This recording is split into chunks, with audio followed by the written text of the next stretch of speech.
Guys, welcome back to my channel. It's me Rithika. അപ്പോൾ എല്ലാവരും എക്സാമൊക്കെ കഴിഞ്ഞ് വീട്ടിലെത്തിയെന്ന് വിചാരിക്കുന്നു. അപ്പോൾ നിങ്ങൾക്കൊക്കെ എങ്ങനെ ഉണ്ടായിരുന്നു എക്സാം എന്ന് താഴെ കമൻറ്റ് ചെയ്യാം കേട്ടോ. അപ്പോൾ എനിക്ക് വന്നിട്ട് ആവറേജ് എന്ന് വേണമെങ്കിൽ പറയാം. അപ്പോൾ എനിക്ക് പേപ്പർ കൈ കിട്ടിയപ്പോൾ തന്നെ നമുക്ക് എല്ലാവരും ചെയ്യുന്ന പോലെ തന്നെ പാസേജ് ആയിരിക്കും വായിച്ചിട്ടുണ്ടാവും. അപ്പോൾ 1 മുതൽ 5 വരെയുള്ളതും പിന്നെ അതേപോലെ തന്നെ 6 മുതൽ 9 വരെയുള്ള മറ്റേ ബ്ലോ ഇൻ ദ വിൻഡിനെ, പിന്നെ മറ്റേ നമുക്ക് അറിയാത്തൊരു പാസേജ് ഉണ്ടല്ലോ 11 മുതൽ 15 വരെയുള്ളതും, അതേപോലെ തന്നെ മറ്റേ ഹെഡ്ലൈനിൻ്റെ ഒരു പാസേജ് ഉണ്ടല്ലോ, പാസേജ് അല്ല ഹെഡ്ലൈൻ, 26 മുതൽ 30 വരെ. അതായിരുന്നു ഞാൻ ഫസ്റ്റ് വായിച്ചിട്ടുണ്ടായിരുന്നത്. അപ്പോൾ അത് വായിച്ചപ്പോഴത്തേക്കും എനിക്ക് കുറച്ച് ടഫായിരുന്നു, എനിക്കൊന്നും മനസ്സിലായിട്ടുണ്ടായിരുന്നില്ല. അപ്പം ഞാൻ വിചാരിച്ചു അയ്യോ ദൈവമേ പെട്ടോ, ഇത് കുറച്ച് പാടാണല്ലോ. അപ്പം അങ്ങനെ പിന്നെ അത് ഞാൻ അവസാനത്തിലോട്ട് മാറ്റി വെച്ചു. ഈ ആൻസർ ചെയ്തേണ്ട ഈ സംഭവങ്ങളൊക്കെ ഉണ്ടല്ലോ, അപ്പോൾ അത് അവസാനത്തിലോട്ട് മാറ്റി വെച്ചിട്ട് ഫസ്റ്റ് ഞാൻ എഴുതിയത് പോയട്രീന്ന് സമ്മറിയാണ്. അപ്പോൾ ഞാൻ ലൈൻസ് റിട്ടേണിങ് എർലി സ്പ്രിങ്ങും മദർ ടു സണ്ണും ആണ് നോക്കിയിട്ടുണ്ടായിരുന്നത്. ഇത് ചുമ്മാ ഒന്ന് വായിച്ചു നോക്കിയിട്ടുണ്ടായിരുന്നു. അപ്പോൾ അതിൻ്റെ ഓർമ്മയിൽ ഇൻട്രൊഡക്ഷൻ എഴുതി, പിന്നെ ഈ ലൈൻസൊക്കെ വെച്ചിട്ട് ഞാൻ അങ്ങ് ഉണ്ടാക്കി എഴുതി. പിന്നെ ലാസ്റ്റ് മറ്റേ ഫിഗേഴ്സ് ഓഫ് സ്പീച്ചും അതൊക്കെ ഇതിൽ കണ്ടൊക്കെ അങ്ങ് എഴുതി അങ്ങനെ ഉണ്ടാക്കി ഒന്ന് എന്തൊക്കെ കട്ടി എഴുതി. അപ്പോൾ അതങ്ങനെ കഴിഞ്ഞു. അടുത്ത പിന്നെ മറ്റേ പാസേജാണ്, അത് അവസാനത്തിലോട്ട് നമ്മൾ എഴുതി.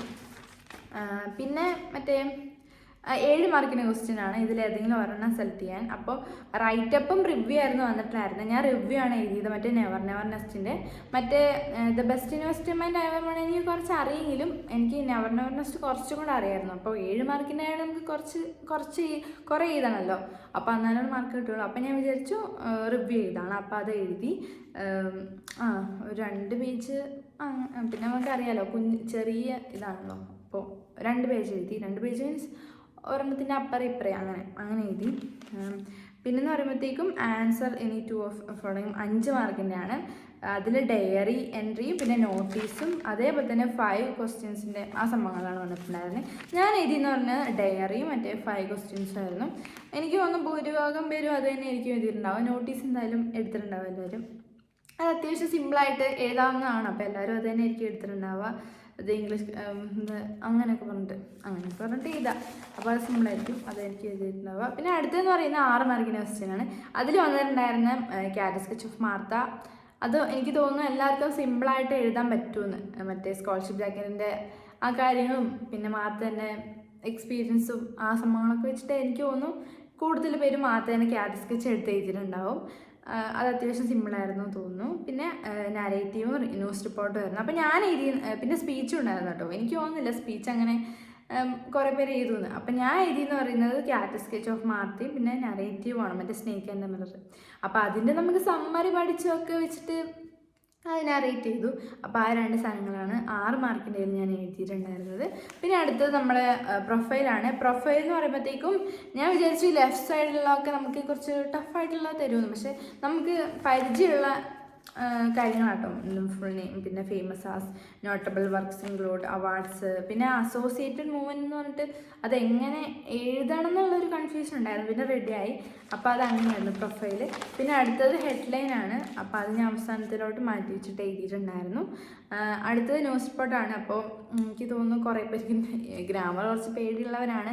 അപ്പോൾ അതേപോലെ തന്നെ എനിക്കും റിപ്പോർട്ടർ സ്പീച്ചൊക്കെ എങ്ങനെയാവുമെന്ന് പേടിയുണ്ടായിരുന്നു. അപ്പോൾ നമ്മൾ വിചാരിച്ച പോലെ അത്ര ഒന്നും ടഫായിട്ടില്ല. നമുക്ക് നോർമലി എങ്ങനെയാണോ തരാറ് അതേപോലെയാണ്. അപ്പോൾ ഞാൻ എഴുതിയിട്ടുണ്ടായിരുന്നു, ശരിയാണോന്നും അറിയില്ല.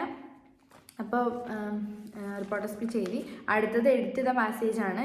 ഇതെനിക്ക് തോന്നുന്നു മോഡലിൻ്റെ ആ ഒരു ഇതിലാണെന്ന് തോന്നുന്നു എനിക്ക് തന്നിട്ടുണ്ടാവുക. അതൊരു പ്രസൻറ്റ് ടെൻസ് ആയിരുന്നു. അപ്പോൾ അത് പാസ്റ്റിലോട്ട് മാറ്റിയാൽ മതി. എനിക്ക് തോന്നുന്നു അത് സിമ്പിളായിരുന്നു. സാധാരണ പാസ്റ്റാണ് തരാറ്.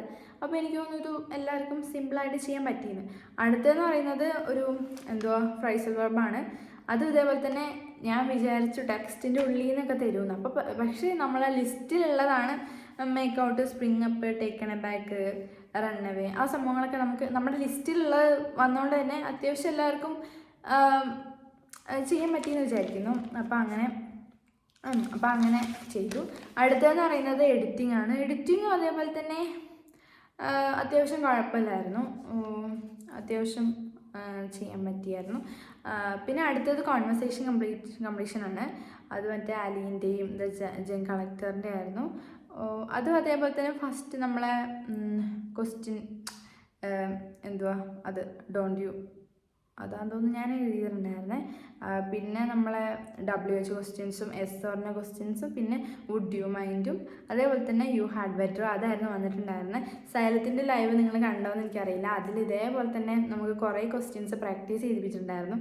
അത് കണ്ടവർക്ക് എനിക്ക് തോന്നുന്നു ഇത് സിമ്പിളാകുന്നു. അപ്പോൾ ഞാനത് കണ്ടിട്ടുണ്ടായിരുന്നു. അപ്പോൾ എനിക്ക് കുഴപ്പമില്ലായിരുന്നു. പക്ഷേ ഈ ആൻസറൊക്കെ ശരിയാണോന്ന് അറിയില്ല. ആ ഒരു റൂളൊക്കെ വെച്ചിട്ട് എഴുതിയിട്ടുണ്ട്. അപ്പോൾ കോൺവെർസേഷനൊക്കെ അത്യാവശ്യം കുഴപ്പമില്ലായിരുന്നു. ഗ്രാമറൊക്കെ നമ്മൾ പ്രതീക്ഷിച്ച പോലെ ടഫായില്ല. നോർമലായിട്ട് എങ്ങനെയാണോ മോഡലിനൊക്കെ വന്നത് അതേപോലെ തന്നെയായിരുന്നു വന്നിട്ടുണ്ടായിരുന്നത്. അതേപോലെ തന്നെ നൗൺ ഫ്രേസ് ഞാൻ ദ ലൈഫ് ഓഫ് വാങ്ക അവിടം വരെയായിരുന്നു എഴുതിയിട്ടുണ്ടായിരുന്നു. കുറച്ച് പേർക്ക് സംശയം ഉണ്ടായിരുന്നു കുറച്ചും കൂടെ എഴുതണം എന്നുള്ളത്. പക്ഷേ ഞാൻ ലൈഫ് ഓഫ് വാങ്ക എന്ന് എഴുതിയത് അത് കറക്റ്റാണ് നിങ്ങൾ കമൻറ്റ് ചെയ്യാം കേട്ടോ. പിന്നെ ബി എന്ന് പറയുമ്പോഴത്തേക്കും മംഗൂസ് ആൻഡ് ദ കോബ്ര അവിടം വരെയായിരുന്നു. അപ്പം അങ്ങനെ നോൺ ഫ്രേസും അത്യാവശ്യം കുഴപ്പമില്ലായിരുന്നു. ഇത് ശരിയാണെന്ന് അറിയില്ല ആൻസർ. അപ്പം അങ്ങനെ പിന്നെ ഞാൻ മറ്റേ പാസേജും ആ സംഭവങ്ങളൊക്കെ ലാസ്റ്റത്തെ ഒരു അരമണിക്കൂറിൽ അങ്ങനെ ചെയ്ത് തീർത്തു. പാസേജ് ഫസ്റ്റ് വായിച്ചപ്പോൾ കിട്ടിയില്ലെങ്കിൽ പിന്നെ ഞാൻ ഒന്നും കൂടെ വായിച്ചപ്പോഴത്തേക്കും ഫസ്റ്റ് വാങ്കേൻ്റെ ആണെങ്കിലും പിന്നെ മറ്റേ ബ്ലോ ഇൻ ദ വിൻഡ് ആണെങ്കിലും blow in the wind first എനിക്ക് സ്കൈ സ്റ്റാൻഡ്സ് ഫോർ അതൊന്നും അറിയില്ലായിരുന്നു. പിന്നെ ഞാൻ സമ്മറി വായിച്ചത് ഇങ്ങനെ ഓർത്തോർത്ത് നോക്കിയപ്പോഴത്തേക്കും അതിൻ്റെ ആൻസറൊക്കെ ഞാൻ എന്തൊക്കെ എഴുതി വെച്ചിട്ടുണ്ട്. അപ്പോൾ പിന്നെ അങ്ങനെ എഴുതി. പിന്നെ നമുക്ക് അറിയാത്തൊരു പാസേജ് അത് നമുക്കങ്ങനെ മനസ്സിലാവുന്നുണ്ടായിരുന്നില്ല. ഈ എന്താ പറയുക എനിക്ക് മനസ്സിലായിട്ടുണ്ടായിരുന്നില്ല അങ്ങനെ. അപ്പോൾ എന്തൊക്കെയോ ഞാൻ ഒരു ആൻസർ തന്നെ ഇപ്പോൾ ഒരു പാരഗ്രാഫ് ഫുള്ള് അങ്ങനെ എഴുതി വെച്ചു. എനിക്ക് അങ്ങനെ അറിയത്തുണ്ടായിരുന്നില്ല. അപ്പോൾ ഞാൻ കുറേ എഴുതി വെച്ചിട്ടുണ്ടായിരുന്നു. അപ്പോൾ അങ്ങനെ എഴുതി. പിന്നെ അടുത്ത മറ്റേ ഹെഡ്ലൈനാണ്. ഹെഡ്ലൈനും അതേപോലെ തന്നെ എനിക്ക് ഡൗട്ട് വന്നത് 27ഉം 28ഉം ആയിരുന്നു. അത് ഞാൻ ഒരെണ്ണം എഴുതി വെച്ചിട്ടുണ്ട്. റെഡിയാണോ ശരിയാണോന്ന് അറിയത്തില്ല. അപ്പോൾ ഇതൊക്കെയാണ് എക്സാമിനുണ്ടായിരുന്നത്. അപ്പോൾ ഞാൻ പ്രതീക്ഷിച്ച അത്ര പാടുണ്ടായിരുന്നില്ല. ഞാൻ കുറച്ചും കൂടെ പാടായിരിക്കും ഫ്രേസൽ വെർബും പിന്നെ ഗ്രാമറൊക്കെ കുറച്ച് പാടാമെന്ന് വിചാരിച്ചിട്ടുണ്ടായിരുന്നത്. അപ്പോൾ അത്ര പാടുണ്ടായിരുന്നില്ല. പിന്നെ ഫസ്റ്റ് പാസേജൊക്കെ വായിച്ച് നോക്കിയപ്പോഴത്തേക്കും എനിക്ക് അയ്യോ ദൈവമേ ഇത് ഭയങ്കര ടഫാണല്ലോ അങ്ങനെ എനിക്ക് തോന്നിയായിരുന്നു. പിന്നെ പ്രശ്നം ഉണ്ടായിരുന്നില്ല. പിന്നെ ഞാൻ ഒന്നുകൂടെ മനസ്സിരുത്തി വായിച്ചപ്പോഴത്തേക്കും അത്യാവശ്യം ആൻസർ കിട്ടി. അത് പിന്നെ നമുക്ക് എങ്ങനെയെങ്കിലും കുത്തിത്തിരിക്കുക അങ്ങനെ എഴുതി വെക്കാമല്ലോ. ബാക്കിയുള്ള എങ്ങനെയെങ്കിലും കിട്ടിയാൽ മതി.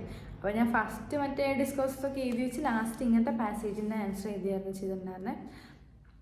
ഡിസ്കോഴ്സസ് എഴുതി കഴിഞ്ഞിട്ട് ഞാൻ ഗ്രാമർ നോക്കി. എന്നിട്ട് പാസേജിൻ്റെ അവസാനത്തെ മിനിറ്റിൽ ഞാൻ പെട്ടെന്ന് ബ്ലോ ഇൻ ദ വിൻഡിൻ്റെ മറ്റേ ആ സംഭവങ്ങളൊക്കെ ഞാൻ ലാസ്റ്റ് മിനിറ്റിൽ പെട്ടെന്ന് എഴുതി തീർക്കുകയാണ് ചെയ്തിട്ടുണ്ടായിരുന്നത്. അപ്പോൾ അങ്ങനെയായിരുന്നു. അപ്പോൾ കുഴപ്പമില്ലായിരുന്നു. അത്യാവശ്യം മാർക്ക് കിട്ടുമായിരിക്കും എനിക്കറിയില്ല. അപ്പോൾ നിങ്ങൾക്കൊക്കെ എങ്ങനെ ഉണ്ടെന്ന് താഴെ കമൻറ്റ് ചെയ്യാം കേട്ടോ. അപ്പോൾ A+ ഒക്കെ കിട്ടുമോ അങ്ങനെയൊക്കെ പറയാം കേട്ടോ. അപ്പോൾ എത്ര ഉള്ളൂ ഇന്നത്തെ വീഡിയോ. അപ്പോൾ നാളെ കഴിഞ്ഞ് മലയാളം സെക്കൻഡിൻ്റെ എക്സാമാണ്. അപ്പോൾ എല്ലാവർക്കും ഓൾ ദ ബെസ്റ്റ്. അപ്പോൾ ഇന്നത്തെ വീഡിയോ എത്ര ഉള്ളൂ. അപ്പോൾ അടുത്ത വീഡിയോയിൽ കാണുന്നതായിരിക്കും. ബൈ.